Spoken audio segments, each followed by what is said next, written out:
I think everybody needs to read with more intention. Sometimes I'll meet readers and I'll say, "Hey, what are you reading?" And they'll tell me. And then I'll say, "Why?" And they'll be like, "What do you mean, why? Why are you reading the books that you're reading?" So, a good intention or a good goal for the book is written on the inside cover so that you can review it each time you read a few more pages. Yes. And it will follow the SMART goal framework. So it will be specific, measurable, attainable. It'll be relevant to your life or your business, and it will be time bound. Thank you for tuning in to Hacks and Hobbies with your host, Junaid. We're visited by our amazing guests coming from all walks of life. We want to learn their story, their struggles, and their journey on how they got to where they are today. So stick around. In this episode, we get to speak with Nick, the founder of Book Thinkers, a company that's changing the game for authors and readers alike. Nick shares his inspiring journey from non-reader to book enthusiast and entrepreneur. Discover how he turned his passion for books into a thriving business that helps authors reach their audiences. We discuss the power of personal development, the magic of the right book at the right time, and how marketing and promotion can make or break your book's success. If you're an aspiring author or a book lover, this episode is a must listen. Tune in and learn how to unleash your inner author. Nick, thanks so much for coming on to the podcast. Yeah, I'm excited to be here. I'm an open book, pun intended. So excited to see what you want to chat about today. Absolutely. Let's take a walk down memory lane. And what we're going to do is learn a little bit about you and how you got started, and then go deep into what you're doing with Book Thinkers. That's a really powerful thing that you're doing for your clients and for the people that come to you to publish their books and market them and whatnot. I think that'll be really helpful for those looking to publish their books, and how easy it's that process, right? It's not that hard. You just got to be very focused. You just got to be very intentional on how you create that process. So let's get right into it, man. Growing up, I was, oh yeah, sorry, go ahead. Yeah, talk to me on what inspired you to take this route and what got you started. When I was growing up, I was not much of a reader, which surprises a lot of people, especially if they're watching the video version of this and they could see I have about 1,000 books behind me. Yeah. But I was more of the athlete stereotype, not much of the academic. And so that continued through my college experience until I went into my senior year. I took an internship at a local software company.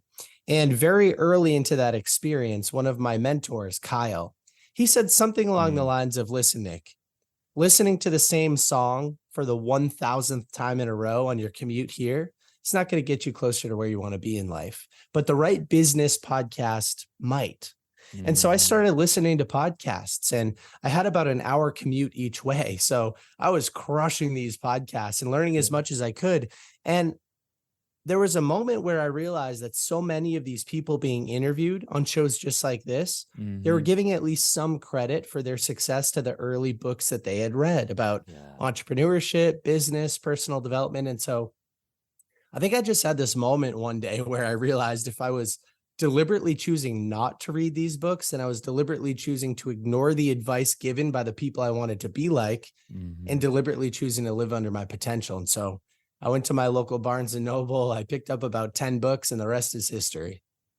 Dude, that's such an awesome journey. It's always that one important person in our lives that saw the potential, that took the chance. I'm going to bring this person in and start train him the ropes and whatnot. And then they give you that one single advice and you just take it to the heart. I'm going to just run with it. It's just like when Gary Vaynerchuk told me, hey, just start documenting your journey. And he's been talking about this in several videos and whatnot. So it's right there. You got the shirt. When you document your journey, you're going to figure out where you're meant to be and where you're meant to go. Yes, I agree 1,000%. And that's some wonderful advice from Gary. I've implemented a lot of his advice over the years, which we could talk about through today's interview. But you're totally right. Kyle told me, hey, check out these podcasts. And here I am almost 10 years later, having read 500 books as a result of that experience. I built a business that serves hundreds of authors a year. I have 10 people on my team. They're all book nerds, just like me. And none of that would have happened, I don't think, unless he had given me that advice. And yeah, it's important to to share your thoughts with other people. I think that's one of the Mhm. main lessons there, is that you never know when a piece of advice or a recommendation can change somebody's life. And I've seen this happen over the years 1,000 times. The right book Mhm. at the right time or the right podcast at the right time can change somebody's life. I Yeah. know it for a fact because it's Yeah. happened to me. Yeah. No, that's so powerful. And it's not like he's not giving that advice to other people. I'm sure he's giving that advice. Hey, read books. It's going to make you. It's also dependent on who's taking the advice and who's actually implementing it. So you had that growth mindset from the get go. You might not be listening to the same song for the 1 hour, but you had that growth mindset and you just needed that little bit of spark to get that fire going. Yes, yeah, absolutely.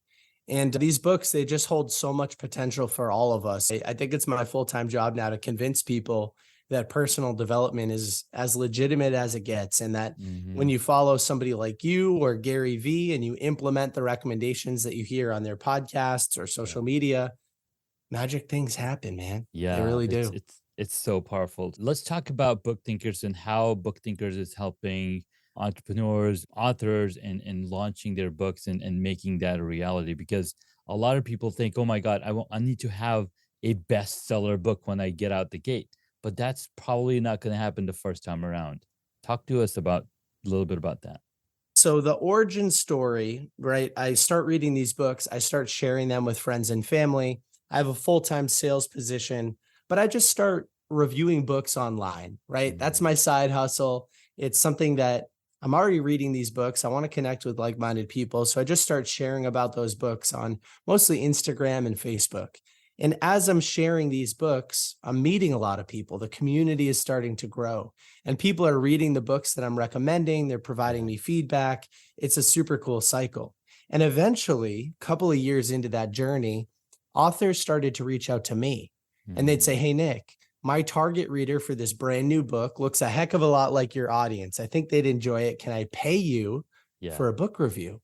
And so I'm like, yeah, of course you can, because I'm reading for free. Now I'm getting paid to read. And what you learn in some of these business books, especially when you're a freelancer or a small business owner, is that you should Mhm, always follow up with your customers and ask, is there anything else that I can help with? And that does yeah. two things. Number one, it helps you understand what kind of pains your customer is going through. And then number two, it gives you opportunities to fill those gaps. And so Mm, I've tried out all sorts of things to promote and market books. And we've found a few things over the years that have worked really well. So today, Book Thinker serves hundreds of authors a year in some type of paid mhm, capacity. Most of our revenue comes from three services. Number one, we do short form video content. So we'll actually fly out to an author with the cameras and the lighting. We'll nice. prep a bunch of content ideas and we'll help them turn a physical book into 50 to 100 pieces of short form content for social media. That's good for Instagram, TikTok, YouTube Shorts, and pretty much Yeah, everything nowadays. yeah. Number two, we'll do podcast booking. So we'll place authors on up to 100 podcasts actually to Holy talk about their smokes. book in anticipation of launch. Yeah, it's a lot. And then number three, book reviews. So our community on Instagram has about 150,000 engaged followers. These are people who are already reading these books. And so we Mm, review books, present them to the audience, and we could sell a bunch of copies. And that's the primary function of my business. It's actually not on the publishing side, but it's on the sure. promotion The side. promotion And side. yeah, we work with all types of people. As long as the book is mission driven, people are writing this book so that it can help their audience, then that Yeah. means they're a good fit for us. I like that a lot. And you're so right. It's the promotion, it's the marketing that takes anything from zero to a much higher number because more people are going to see what's happening. More people are going to get eyes on this thing. And sure, it's easy to publish. And some people might be coming like, it's really hard to publish. Not really. KDP.com, kdp.amazon.com will get you all the tools to publish your book. But once you've published it, how do more people get to see it? And if we see the cycle of other media elements being promoted, for example, you're probably going to know of the next movie coming out up, 3-4 months in advance before the movie comes out because they got to market so more people know about the movie coming out and then you can go see it. And then on top of that's just one layer of marketing. every single actor is going to show up on shows and talk about the movie, or just show up and, hey, when you're in the people's eyes, guess what? People are gonna want to find out, hey, what are you working on? Oh, you're working on this new movie. Oh, let me go check it out. And the 100 podcast booking is really powerful, because I think when Green Lights came out by Matthew McConaughey, he had showed up on 500 episodes as a guest just to talk about the books. And I actually sent him a message like, hey, Matt, you could do a little better with the studio. What I didn't know after reading the book is that he's been on a, like, he basically lives off of, he's always moving in different locations, and it doesn't really matter to him how he looks on video, because guess what?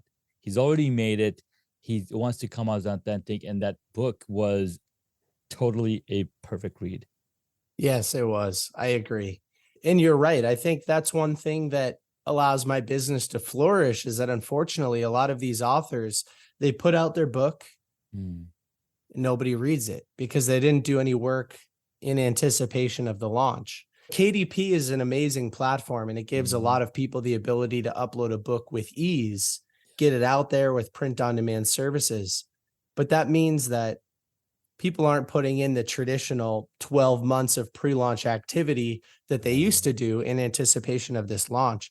And so one of the recommendations that I make for people outside of just our services is something that you mentioned, the Gary Vee thing of document, don't create.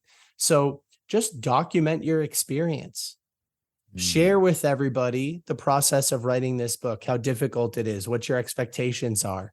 Each step of that process, the manuscript is submitted. Oh, I'm unboxing my first copy of the book. Get people involved in that process so that they know when your book comes out, you can have a little bit more early traction. And if you can have 100 or 500 podcasts go live during your launch week, if you can create a bunch of good social content and a few posts go viral, if you can have some book influencers share your work, all of that's going to help as well. And you're right. It's totally about the branding. It's not the best written books, but it's the best selling books, and you have to sell, you have to market. That's right. So it does, it does matter how good the writing is in the book too, right? It does. Yes. Because that's going to validate what the marketing is showing. Like, oh my God, I'm going to learn this and this. And then the book delivers. Guess what? I'm going to recommend it to other people. One thing that Seth Godin, that I always go back to, what Seth Godin says, people ask about, hey, I want a best-selling, best-selling book. Then he asks them, where's your bad writing? If that's your best writing, where's your bad writing? So you got to be doing the work. And like you said, like Gary Vee said, you got to be documenting. And as you're documenting, guess what you're doing?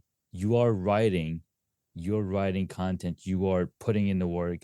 You're getting better at creating the content that's going to change lives when people do read it. Yeah, 1000%. And if the book is connected to a mission, which a lot of times it is, and you're connected to that purpose, you'll persevere and you'll do more marketing and it will make more sense, and you'll light up on interviews when people ask you about it. And here I am, we're recording this interview in late September. My very first book launches on November 1st. And I'm putting in that work. I'm on shows. I'm talking about the book. I'm sharing it on social media. We're launching giveaways and doing everything. And it's given me a lot more respect for all of our clients as well, because putting out a book it's easy, but it's also really tough if you want it to do well. I think there's a difference between just getting a book out there and actually having a successful launch. No, that's so powerful. And that gets me to reflect on. So I launched the book back in January. It took us 2 weeks to put everything together and publish the book. We published the book. That's what we did. I managed to do some social media, some book signing events. Didn't get to the number where I think I could have gotten to.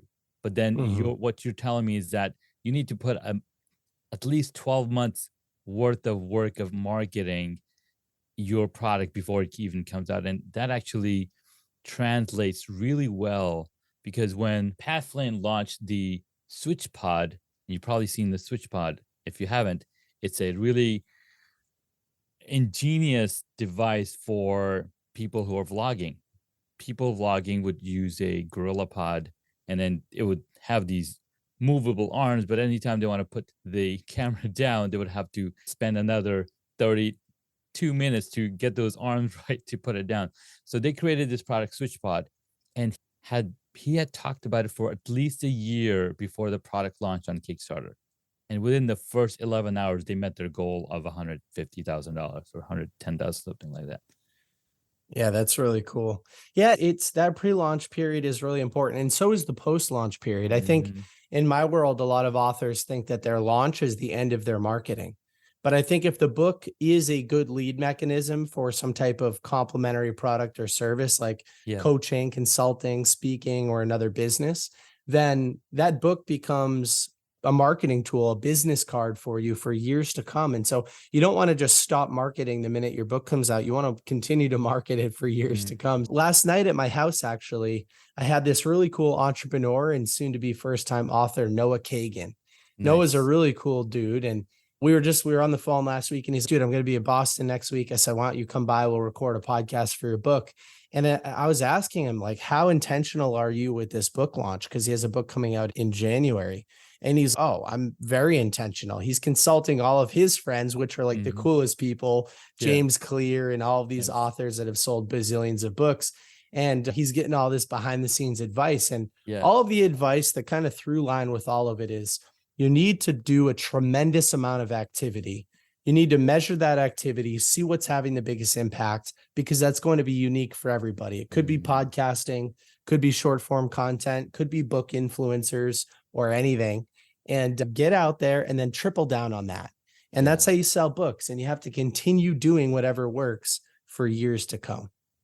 Man, I love that so much. Thank you. Thank you for that insight into some really actionable advice, because you've got to put in the work. It's almost like when you sow a seed, you continue to nourish, fertilize, nourishment, sunlight, like all of that stuff, water.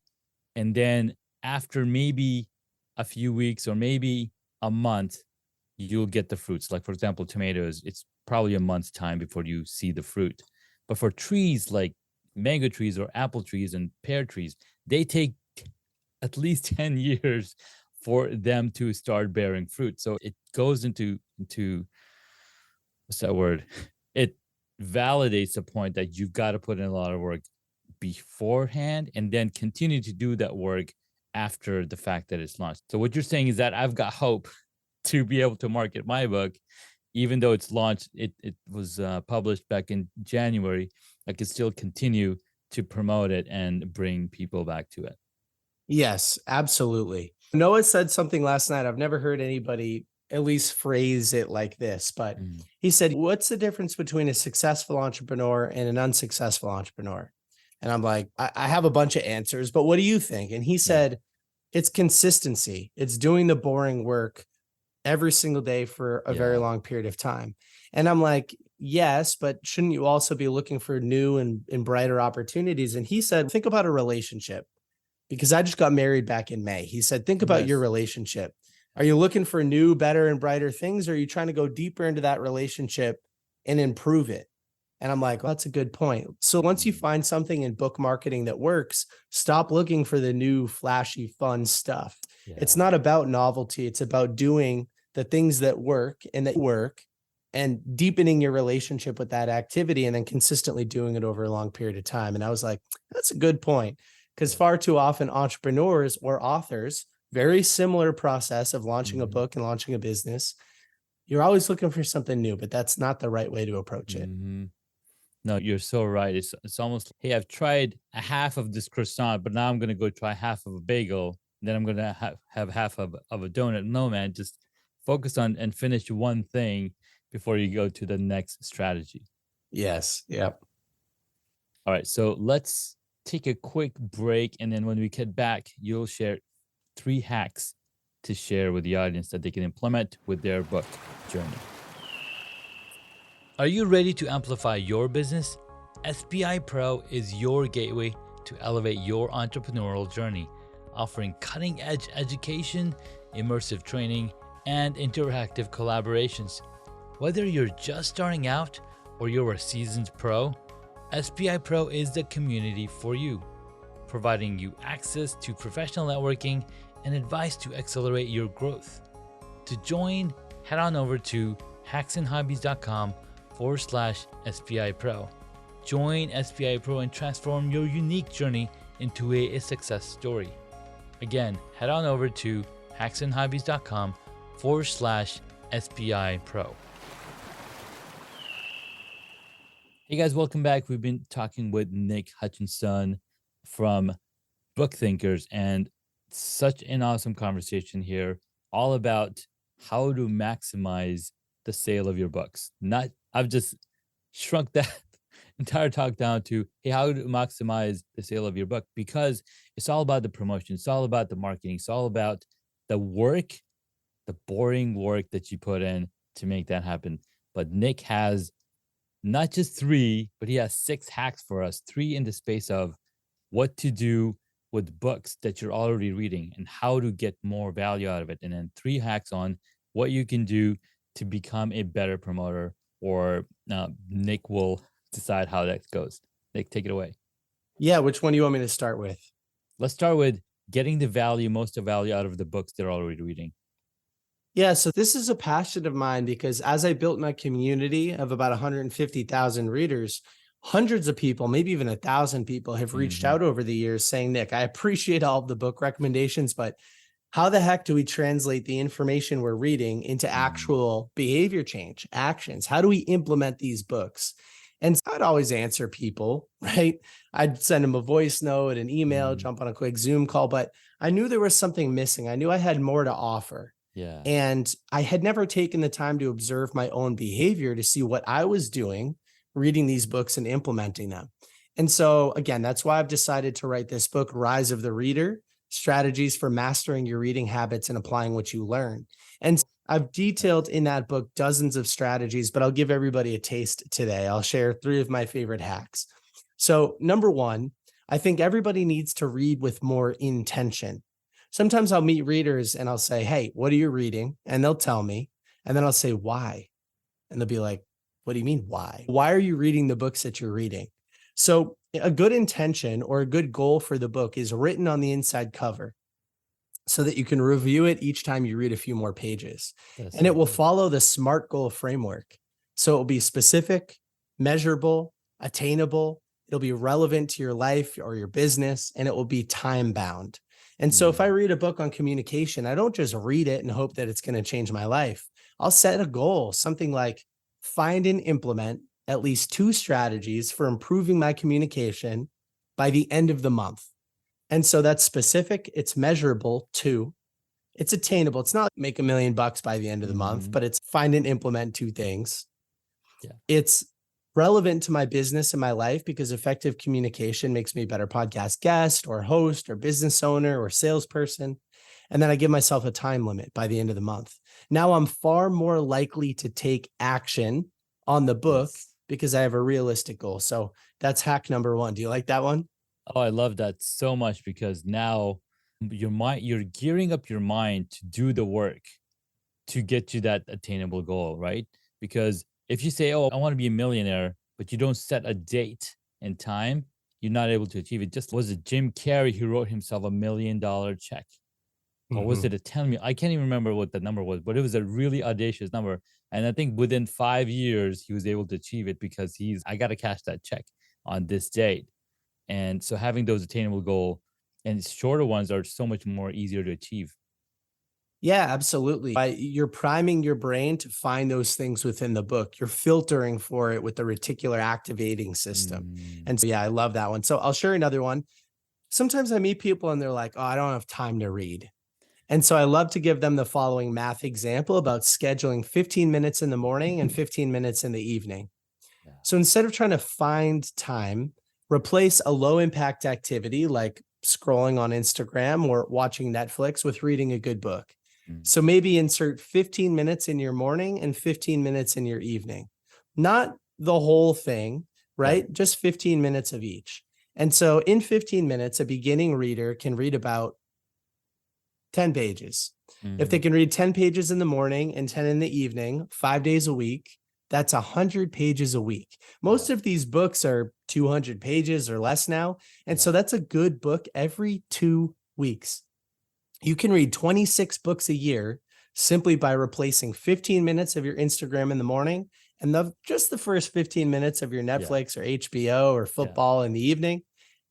And you could read 26 books, improve 26 areas of your life. And I think that's a really interesting reading hack because a lot of people It think, is. oh, I can't read books. I have no time for that. Yes, you do. Pull Yes, out you your do. phone, check your screen time. Yes, you do. And that's such a cool feature that they added. Like, oh, now we can tell which app you spent the most time on. And now you can replace that time. Like, wait, I don't need to play Candy Crush anymore, or I can play 15 minutes less of this game and spend on and reading books. And I think another great way to listen to books and is listening to them, just like what you did, right? You're commuting, and a lot of people are going back to commuting now. Like, there's at least spending anywhere from 20 minutes to 30 minutes in their car going back and forth from work. So that could be another time that they can start listening to a new book. Yes, absolutely. Absolutely. And I'll share one more, which is building an accountability group with your most motivated friends so that you can read the books together. Mm, If that Jim Rohn quote is true, we are the average of the 5 people that we spend the most time with. You might yes. as well help your group improve while you're improving as well. And so I love to read books with my friends and I love to Mm, meet on a weekly basis for a few minutes and chat about the books that we're reading. yeah. Tell everybody what my goal for the book is. Is it meeting that goal? What actions am I looking to take from the book? And hold my friends accountable to doing exactly the same thing. Mm, And sometimes people tell me, Nick, I don't have motivated friends. I don't have people that want to read these books. Hold your friends accountable to something else. Do you have a friend that said they wanted to run a marathon last year and they never did mm, it? Maybe you could hold them accountable to getting back on that train, or maybe gift them a copy of a book and say, hey, I yeah. know this book can change your life. Can we just chat about it once a week? Maybe review a chapter together and watch that momentum start to build. Mm, Reading books does not have to be a solo sport. You can do it with right. other people. No, you're so right. And reading also increases your comprehension of things that are happening around us, right? Because you're actively engaging your brain to make sense of what you're reading on paper. I love it. Yes. Yep. And now we can move on to some of the hacks for authors. So one of my favorite Absolutely. ones, I heard somebody tell me a couple of years ago. They said, so many authors quote Marcus Aurelius, the famous Stoic philosopher, right? But Marcus Aurelius can't quote your book. Uh-uh. Ryan Holiday can.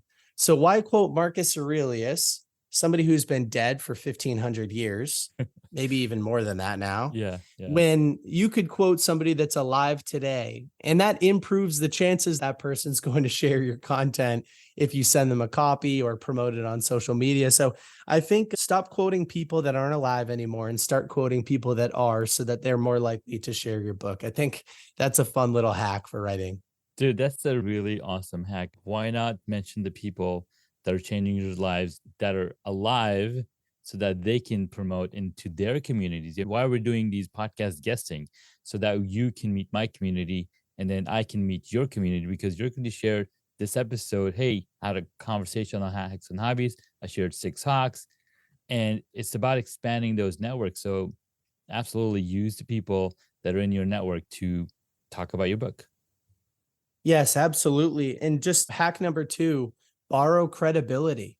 I think Mm, just like you mentioned, if we're having this conversation and you share it with your audience, now I'm borrowing your credibility and we're yeah, having a conversation together in front of your audience. And so exactly. you could do that by hosting a podcast. You could do that by quoting people in your book and having them share it. You could do Instagram lives. There are all sorts of ways to get in front of other people's audiences, Mhm. borrowing their credibility, because trust is transitive. If you trust me, Yeah, and your audience trusts you, they're also likely to trust me because of the transitive property. And so yeah, get in front of the audiences that are interested in your book by being featured on podcasts or social media channels. I think that's a really interesting way to get in front of a bigger audience too, because not everybody has their own audience. So you got to use that's other so true. people sometimes.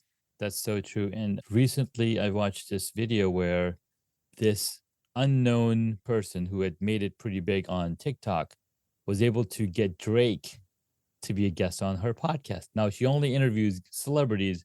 And one of the things that she did was she's like, okay, I'll pay up to $300 to anybody who can introduce me to a celebrity so they can come and be a guest on her podcast. But she had done the work to follow that trust through referrals and whatnot. So transitive properties of borrowing audiences. I love that.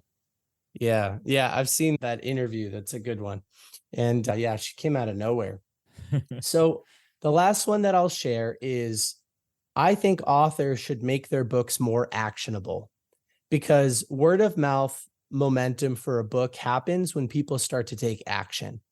So I was on a podcast the other day and the host was telling me how Atomic Habits helped him lose 60 pounds.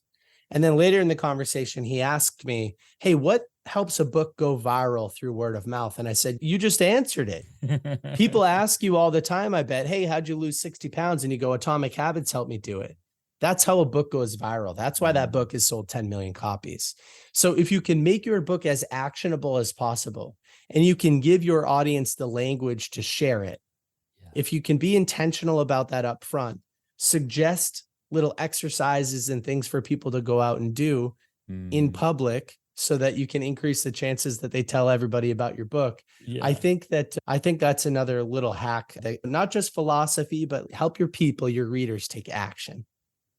Dude, that's so good, Nick. Thank you so much.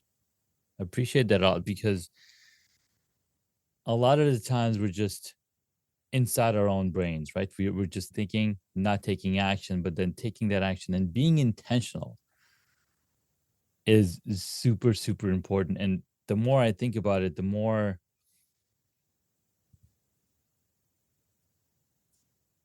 deeper I keep going into it, because some things that are happening around us too, it makes you reflect onto how long are we going to live this life, right? We're when you're writing books, when you're creating these content, when you're essentially extending how long people remember you when you pass away.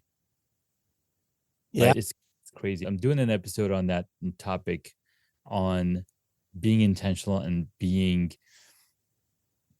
very, what's that word?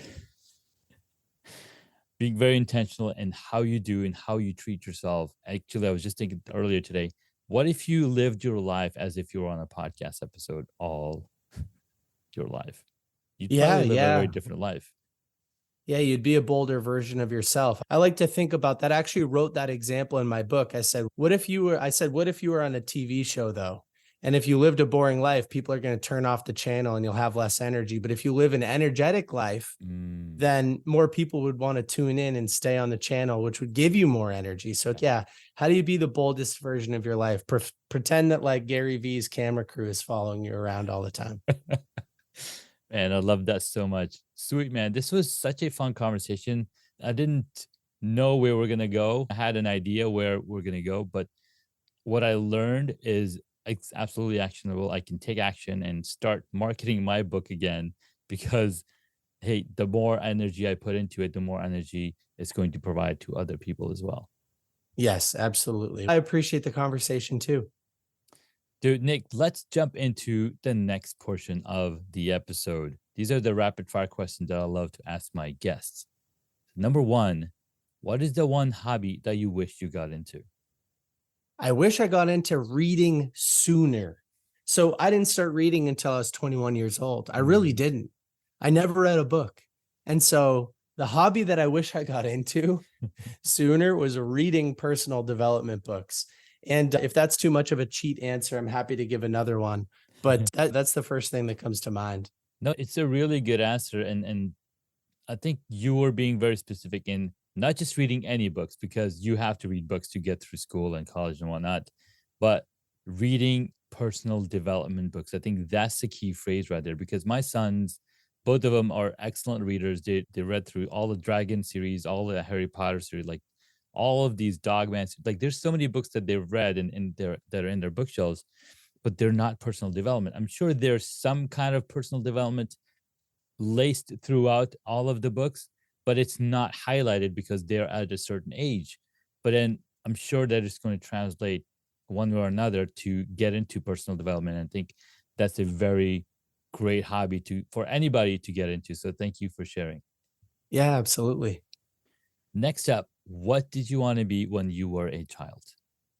I wanted to be an athlete. I love the NFL. I watch a lot of football. I've always had that dream. I think a lot of children do, whether it's basketball or baseball or Yeah. football or soccer, whatever the sport is. And for me, it was football. No, that's really cool. Football is a very powerful sport. In fact, our neighbor just came up to me the other day and she said, "Hey, have you been watching the Commanders? They just won against Broncos." I'm like, "Oh, that's pretty cool." I don't watch any sports, so I had no idea what she was talking about.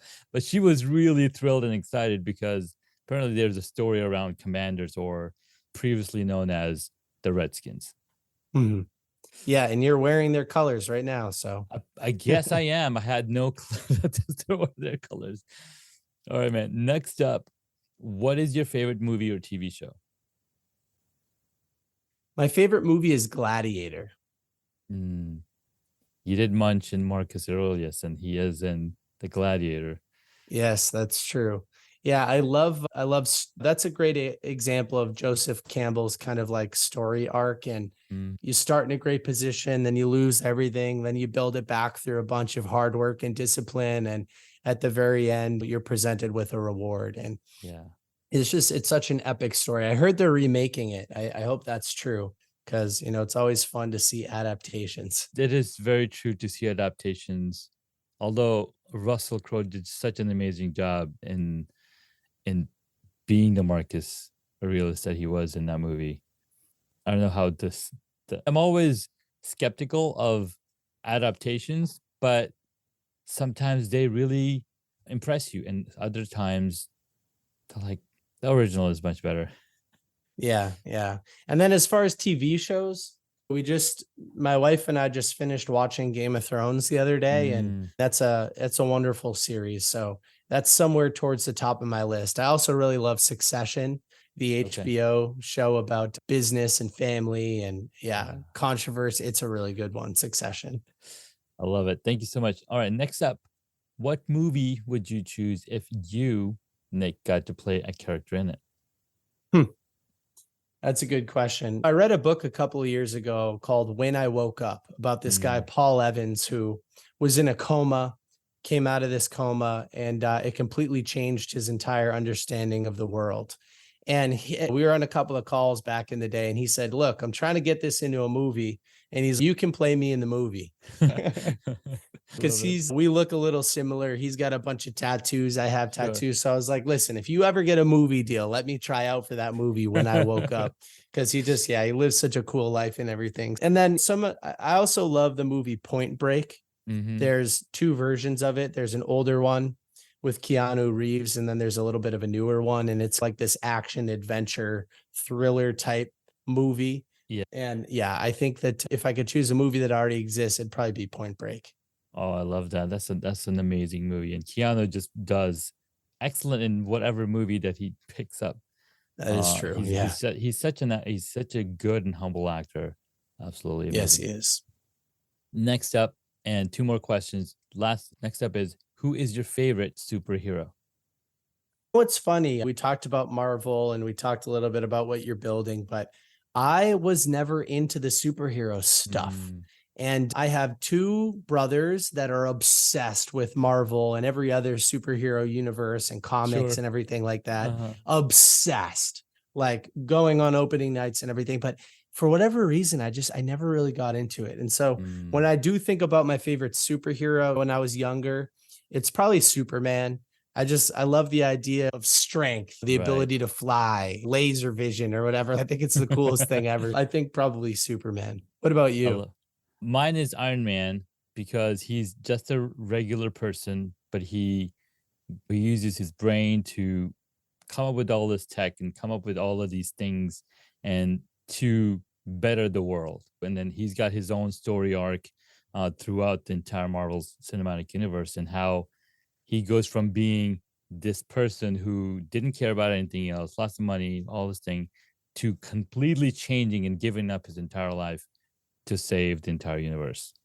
So it's a Yeah. pretty cool story arc within all of the movies, and how you see his growth throughout. So I see that a lot, and that's why the red. I mean, it's the red from the Iron Man.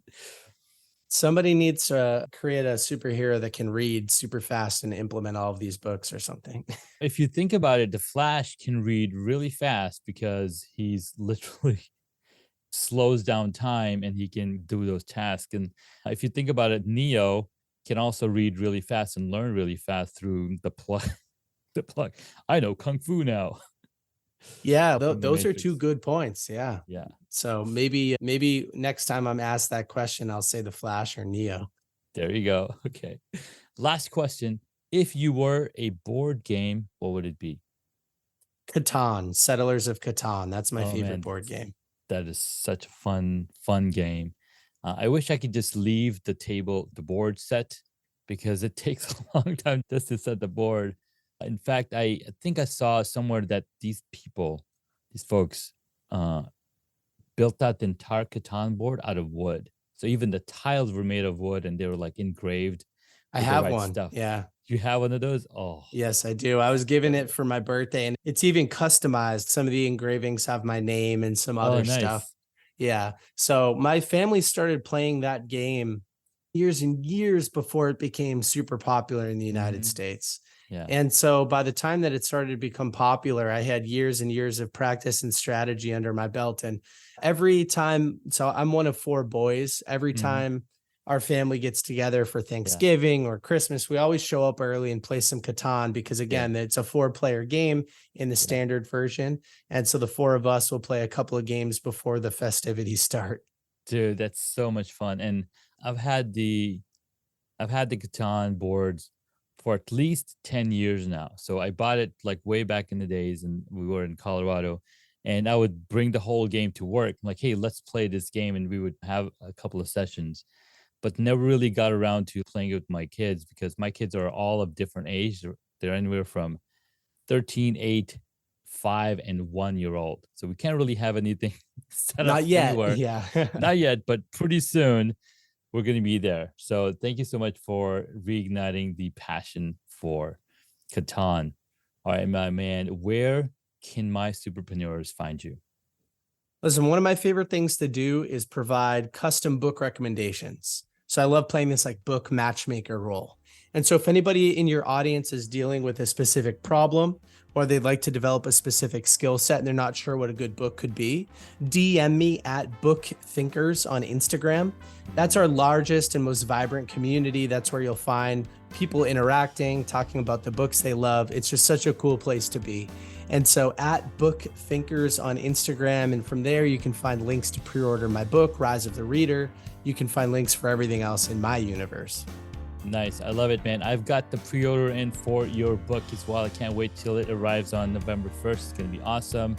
And dude, so much power to you. Thank you so much for your time, your energy, your wisdom. I really appreciate this episode with you. Yeah, I appreciate you too. Thank you. All right, man. Till next time, we'll catch you in the next episode. Thank you so much for taking the time to listen to this episode on Hacks and Hobbies. We absolutely appreciate your contribution. You can find additional notes on hacksandhobbies.com. Please share the podcast with your friends and tell them what you learned about our guest today.